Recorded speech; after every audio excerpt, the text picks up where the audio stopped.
sosial bagi seluruh rakyat. 45. Pembukaan bahwa sesungguhnya kemerdekaan itu ialah hak segenap bangsa. Pegawai Republik Indonesia.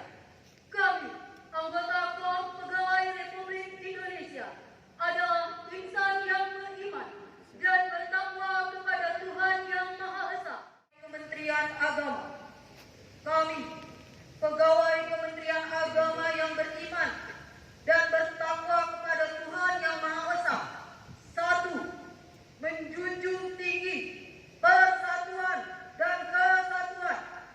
2. Mengutamakan pengabdian masyarakat.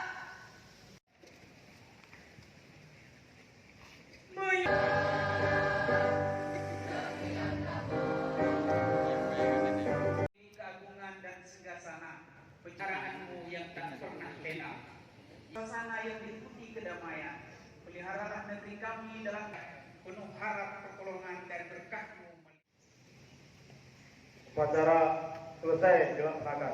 Laporan selesai. Terima kasih, bubarkan. Bubarkan.